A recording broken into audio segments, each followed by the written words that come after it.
podcast listeners, and hey, if you're watching on YouTube, I want to share with you the 5 books that were the most meaningful, memorable experiences for me in 2024 from a craft and writing perspective. These are not books on craft and writing. These are novels and memoirs, but I want to talk about what I took from them as a writer myself and how much I enjoyed reading them and why. They're not necessarily my favorite books of the year, but they're up there. And the reason I chose them is because I'm really honestly saying this because I don't want other writers to feel like I didn't like their books this much, which is just like too much people pleasing.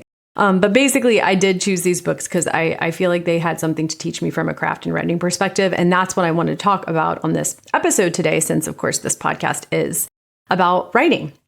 All of these books kind of made me think more deeply about what literature can do. We have both fiction and nonfiction. So before I dive in, I want to very quickly tell you what's not on this list and why. I'm recusing myself from including Margot's Got Money Troubles by Rufi Thorpe, which was a Kirkus Prize finalist and has gotten like so much great attention because it's an incredible novel. And the reason I'm recusing myself is because Rufi is a really close friend of mine and teaches with me inside the book incubator.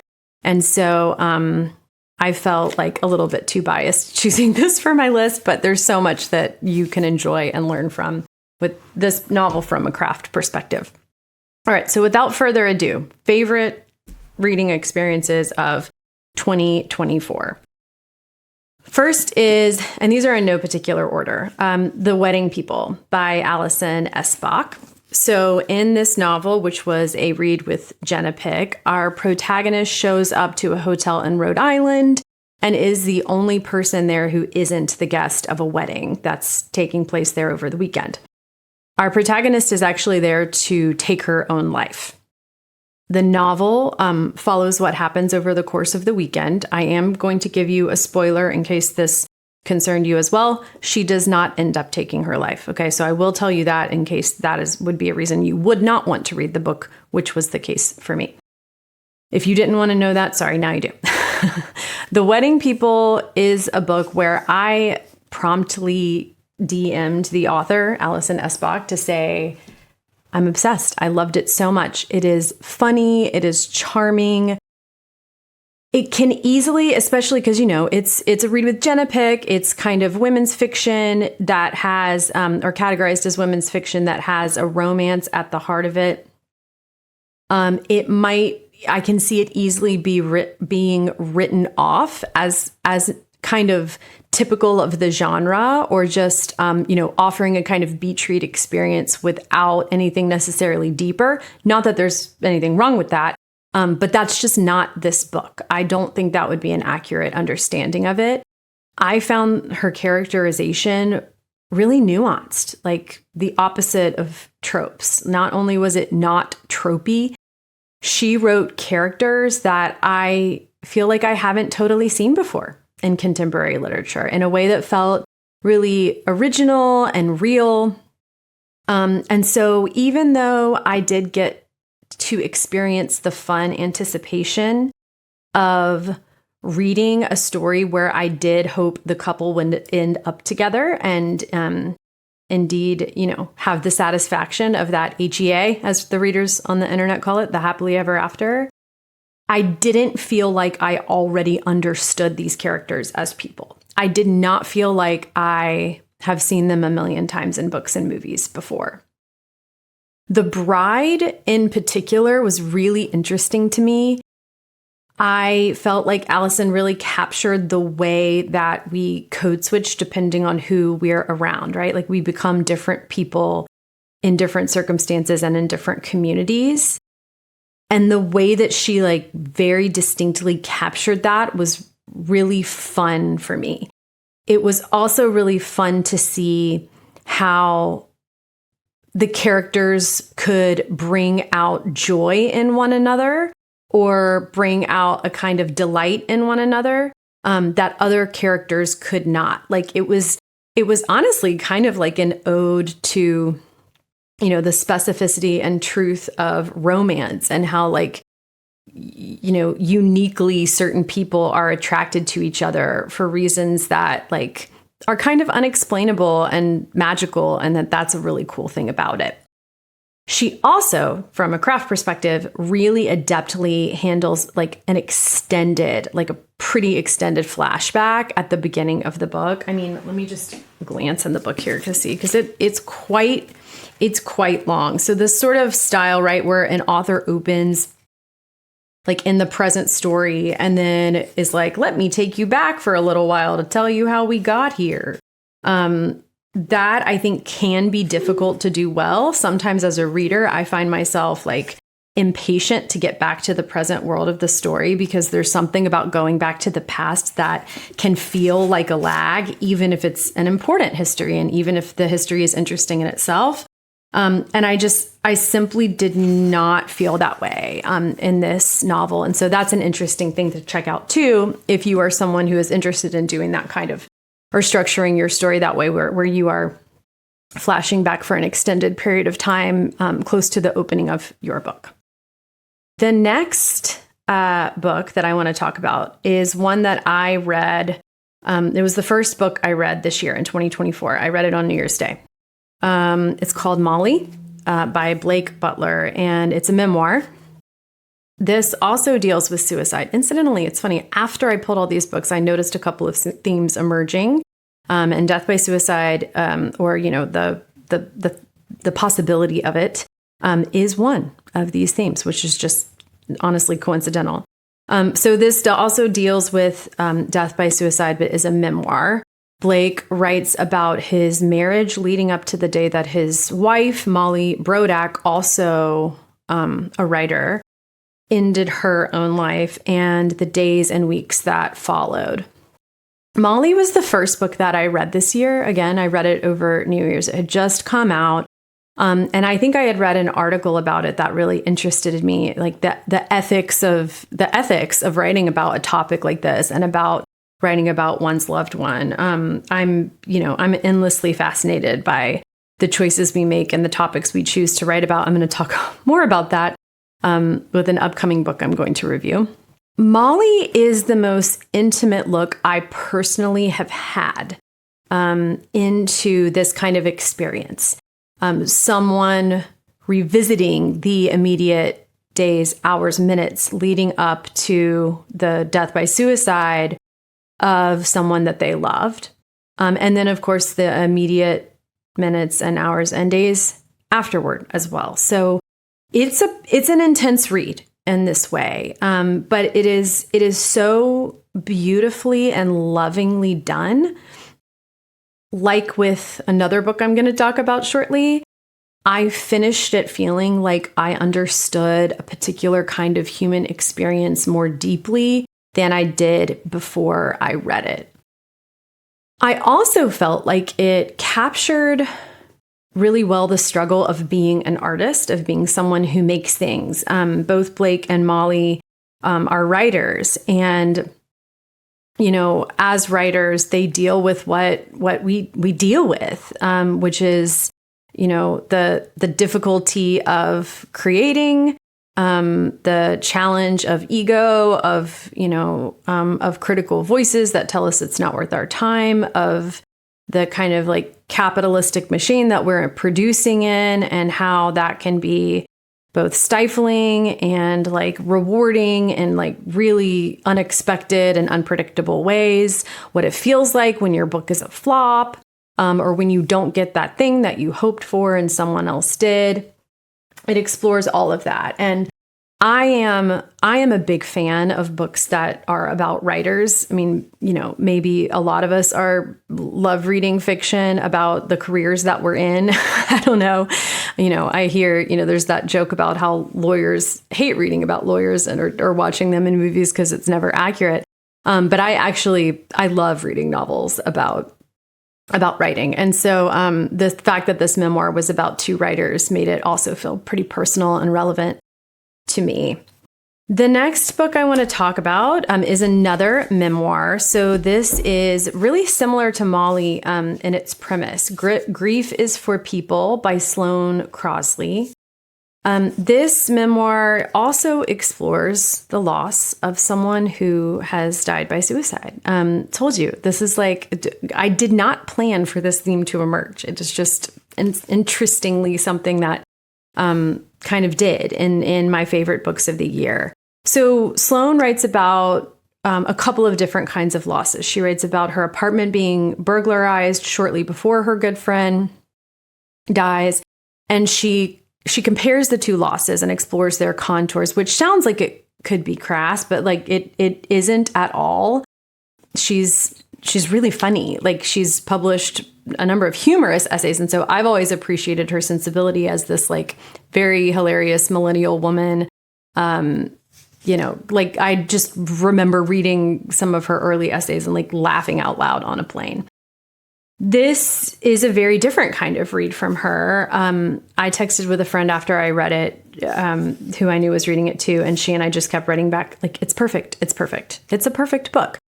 It's so honest. You're not going to find any purple prose. You're not going to find anything bordering on self-pity, or it's not overwritten. There are no kind of forced metaphors or parallels. Like, it doesn't feel self-indulgent, whatever that means. Don't even really know what I mean by that, but it feels like this really sparse, honest reflection on what feels like one of the most difficult, if not is the most difficult thing that has happened to the author. And it's like, it's very much in the vein of A Year of Magical Thinking. If you've read that one by Joan Didion, like a sparse exploration of how to go on in the wake of losing someone important to you.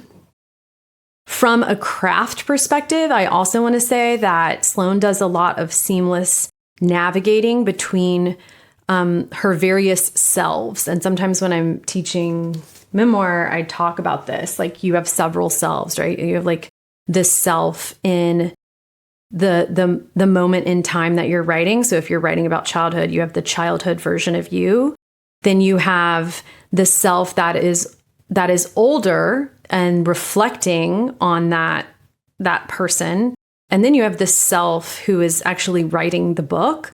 And like, so I find that some of my favorite memoirs like really do a fair amount, like a lot of drifting between these various selves. The kind of 2020 perspective, I think, is always like a wise voice to bring in. And I tend to be a pretty heady person. Like, I deal with things kind of, I don't know, intellectually. Like, I think my way through life. And so I like when that voice comes in. I relate to that. And so I really appreciated the way that she did do a lot of dropping into the moment. But there was also a lot of Sloane later, and then Sloane now as the writer herself. The next one I want to talk about, two more to go. The next one I want to talk about is a novel. This one is a surprise. There's not a death in this one. I will. I'm happy to tell you, this one does not include a death. This is called Old Enough by Haley Jacobson, and it is her debut novel. It's a kind of coming of age story about a college sophomore grappling with something traumatic that happened to her in high school that she hasn't yet processed. And this trauma that she's sort of suppressed, like, has come roaring back into her life when her best friend from high school calls to say that she's getting married. Now, interesting context for this novel. I actually learned about this novel through another podcast where her in real life, where Haley Jacobson's former best friend, who essentially makes no effort to disguise who she is or what they're talking about. I mean, she doesn't reveal her name, but she describes what happens in the book and also uses the characters' names in the book shortly after the book came out. Went on the podcast and talked about how Jacobson, she asserted that Haley Jacobson had lifted what was true from her life and like used her life, her friend's life, as material for her novel. Super interesting to me, of course, like as someone who writes fiction and publishes fiction and works with writers. I find this kind of conversation endlessly fascinating. You may remember that article, Bad Art Friend, that came out a couple of years ago along these lines about people in a writing group, kind of one, like, if I remember correctly, it was like one person wrote a short story that someone else said was like based on their life. And there, occasionally these kind of things emerge. It's also reminiscent of one of my other favorite novels about writers, The Plot by Jean Humph Corlitz, who wrote the sequel to The Plot that came out earlier this year and that I loved too. So I find these sorts of questions fascinating. Like, what are a fiction writer's duties and obligations and freedoms when drawing from a real life? Where do those end and begin? What do we owe the people in our lives by way of, permission to draw on certain events, even if we change the details of those events, right? The names have been changed to protect the innocent, but that doesn't mean the innocent don't recognize themselves in the book. So this chatter made me want to read the novel itself after I listened to that podcast. And what I found when I read the novel is that I was really moved by it. The discussion around the novel, of course, like, it had preceded my reading experience. And so it obviously affected how I read the novel. And it gave me an even more sympathetic view, I think, toward the author than I would have had just coming to the novel cold. Knowing that, arguably, allegedly, much of this material had been rooted in autobiography. And I'm like, not even saying that it necessarily is, I'm just taking that one person's word for it. It made me feel like this story had come from a place of this fiction story, to be clear. It was published as fiction, came from a place of authenticity and vulnerability and urgency. I thought it was really interesting that one of the things that the former friend on the podcast had expressed upset about was that she felt the characters who she believed to be representative of her and her family and friends, she felt that they were caricatured. And what I actually found in reading the novel is that they didn't feel like caricatures to me, but they did feel sort of like portraits of a kind of insensitivity that I find realistic. It is not necessarily in the real life of the author and her friend. I don't know them. But a kind of insensitivity that I find true to life just in my experience of it, the kind of insensitivity I do see happening all around us, especially when it comes to the event that's at the heart of this story, which is a sexual assault. And so this was one of those books where, it's a novel that I'm not sure I would have found on my own or read otherwise because it hadn't crossed my path apart from the podcast. But in particular in the context of the podcast, it became one of the more memorable novel reading experiences of my year. I thought it was really well written and a powerful story, and it made me look forward to Haley Jacobson's next novel, which I know that she sold because I saw it on her Instagram. So last but not least, probably my favorite book of the year, Madwoman by Chelsea Beaker. I just want to, by way of summary of this novel, share with you a quote, a blurb from Cheryl Strayed. Cheryl says, "This book made me laugh and cry. It reads like a thriller and a love song. It's about being crushed and rising strong." I agree with all of this. So this novel opens with our protagonist, a married to a man, mother of two very young children, receiving a letter from her incarcerated mother, who she has pretended to her husband is dead for all of the years that she has known her husband, that she has been married to him, that she has had children with him. And so the story unfolds from there. The writing in this book is exquisite. I mean, it's such a delight to read. When I am reading, I earmark the bottoms of my pages so that when there are pages with writing I like, and I don't know if you can see this in the video version of this podcast, but there are many, many earmarks on these pages. And I actually just want to read a couple of lines for you to give you an example. This first part is written in second person, so it's a letter in response to her mother. So the you is her mother, from whom she's just received this letter. This is just one line, but I'm just reading it because I think it's great writing. Now, I know you didn't want the pity of strangers. At that time, I was only newly attuned to the life-sucking energy of pity, the way it stretched the canvas for shame. I mean, I wrote in the margin, my God. I'll just read that one more time. Now I know you didn't want the pity of strangers. At that time, I was only newly attuned to the life-sucking energy of pity, the way it stretched the canvas for shame. Just great. And then one more page. I just wanted to read one other line because I thought this was lovely. Oh, in this part, she's sitting across from the man who will become her husband. They are on a first date.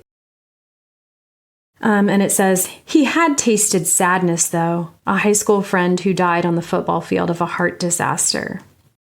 A heart disaster, I'd repeated, enjoying the two words together. That's what his mom called it, he sighed. She was never the same. Life is so hard for people, but it doesn't have to be. I feel like it's all about perspective, It was confirmed then. He had never lost anything. Whew. He had never lost anything. So I loved the writing in this book. I am someone who very much, though, also appreciates plot. As a reader, I just love having a reason to turn the pages that isn't just the writing itself. But when I have both, I am in my happy place. Like a good plot and good writing is just the sweet spot.